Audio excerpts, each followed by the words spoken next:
Oke guys, semangat pagi. Sedang ada di Bandung ini. Ada acara KPBU OIKN. Ini sambil nunggu ngos-ngosannya habis ini, habis jalan dari bawah nih. 3 kilo nih. 3 kilo dari hotel ke Ganesha nih, ke Jalan Ganesha. Ke ITB nih. Sambil nunggu ngos-ngosan dulu ini. Kita videokan kampus tercinta kita ini ya. Institut Teknologi Bandung.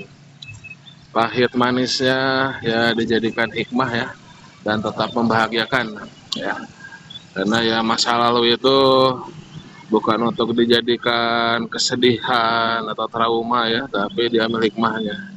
Dan masa depan juga bukan untuk dicemaskan, tapi untuk kita persiapkan dengan memaksimalkan sekarang ya, di sini ya. Oke, cukuplah, napasnya udah tenang ini. Ini saya ingin sharing melalui screen recording ini. Jadi kemarin itu muncul dua aturan ya dari KPP.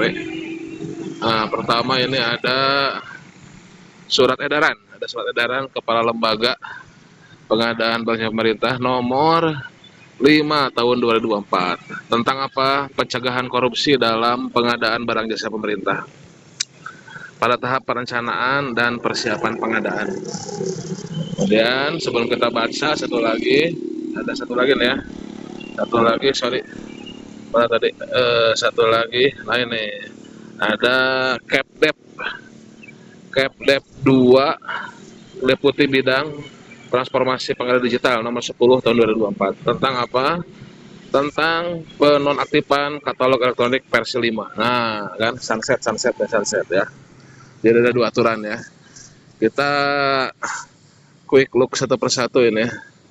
Nah, pertama surat edaran Kepala LKPP nomor 5 tahun 2024 tentang pencegahan korupsi. Nah, ini ya, yang paling hot ini ya, dalam PBJP pada tahap perencanaan dan persiapan. Jadi perencanaan persiapan aja. Nih, kita langsung ke poinnya aja ya.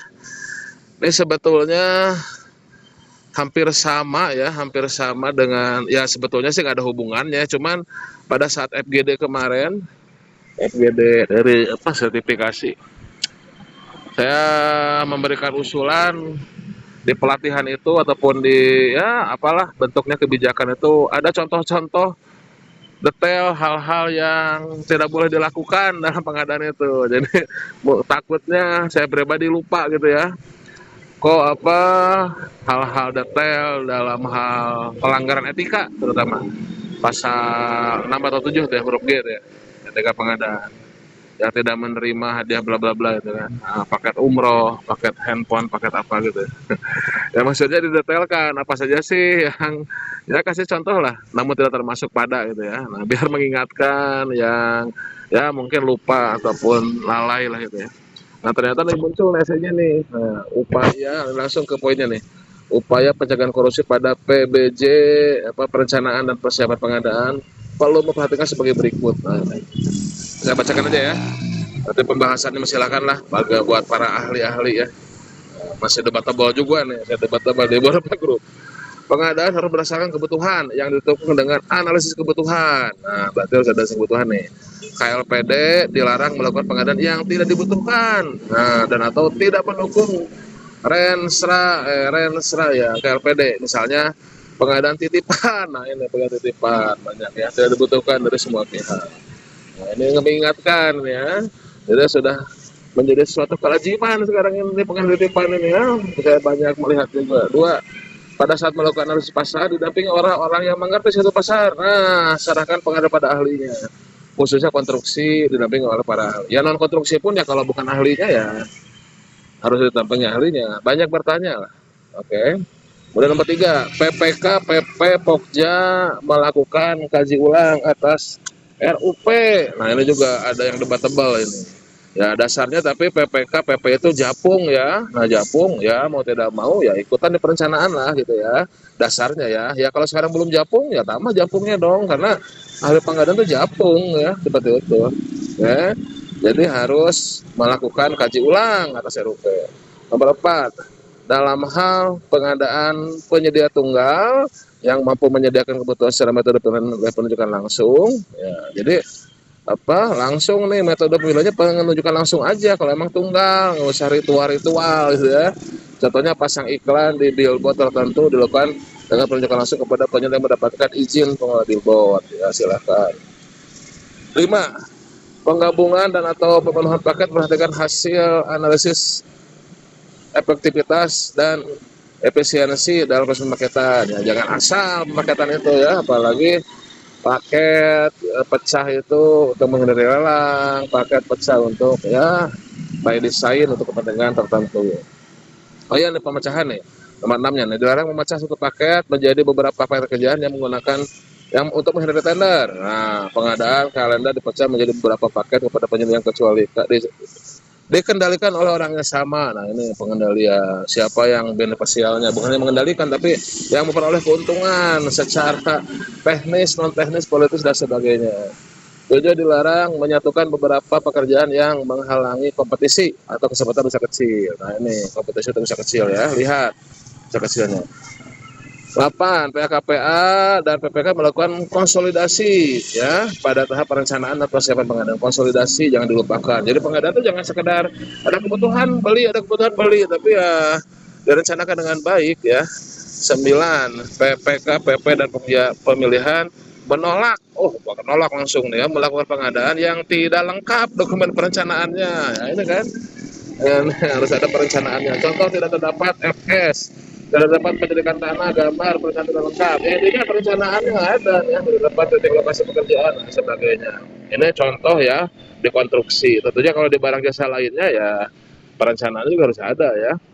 10, dalam menyusun spek teknis sesuai kebutuhan tidak boleh lebih tinggi maupun lebih rendah dari kebutuhan. Jadi pas dengan kebutuhan, betul sekali ini. Nah, ini mengingatkan, contoh bukan laptop untuk administrasi pengetahuan tidak memerlukan sebagai laptop untuk desain grafis. Ya, sering nih saya kasih contoh ini. Ini maunya pada level mana sering ini ya. Nah, ini sudah ada aturannya. Ya, tapi ya mudah-mudahan lah dengan adanya SE ini bisa mengingatkan. 11, spek teknis tidak boleh diarahkan ke produk merek tertentu kecuali suku cadang ya, pasal 19 ya. Bagian SIM sudah ada. Apabila berdasarkan hasil survei pasar kebutuhannya dapat terpenuhi oleh beberapa merek, maka spek teknis tidak boleh menyebut merek mengarah pada satu merek.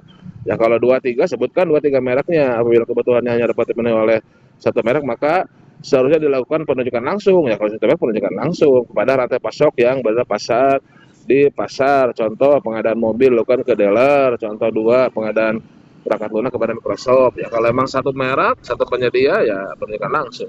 12, dilarang memberikan informasi lebih awal. Nah, yang membuat salah satu penyedia yang membuat persiapan lebih baik daripada penyedia lainnya. Modal dusta nih, banyak-banyak istighfar kecuali yang sudah diatur di LKPP. Nah, itu 12 ya, cukup 12. Kalau 13 angka sial katanya. Tapi saya lahir tanggal 13, alhamdulillah beruntung. Ya teman-teman, sebagai pengingat ini ya, sebagai pengingat SE nomor 5 2024 ya. SE nomor 5 2024 ya. Oke. Sambil mengingat masa lalu ini. Kalau tadi mengingatkan yang yang modus-modus modal dusta itu. Nah, kalau ini kita mengingatkan masa lalu. Itu saya di Institut Teknologi Bandung. Oh ya, satu lagi yang ini ya, yang katalog ya, yang katalog mana tadi? Yang katalog. Yang Capdev. Nah, Capdev tentang Capdev 10 2024 tentang penonaktifkan katalog elektronik versi 5. Nah, mana isinya lampirannya? Nah, lampirannya nih. Nah, jadi ada tahap 1, tahap 2 nih. Tahap 1 itu Oktober ya, etalase produk elektronik lokal dan elektronik sektoral yang tidak memiliki riwayat transaksi ya. Kemudian etalase katalog lokal dan elektronik sektoral yang tidak dapat produk tayang. Nah, turun tahap 1. Tahap 2 ini November 2024. Kriterianya etalase lokal kabupaten yang memiliki transaksi yang diinisiasi oleh KPP. Adapun etalasenya sebagai berikut. Nah, ini ya, ada 2 set etape. Tahap 3 Tahap 3 ini Desember. Nah, Desember ya. Dilaksanakan pada Desember untuk seluruh etalase produk katalog internasional, lokal. Nah, Desember ini kan ya. Ya untuk lengkapnya silakan bacalah di JDIH ya. Di JDIH LKPP atau di blog heli.net ya. Silakan. Kayak lengkapnya. Udah cukup ini kontennya ya. Nah, bisa tayang. Terima kasih.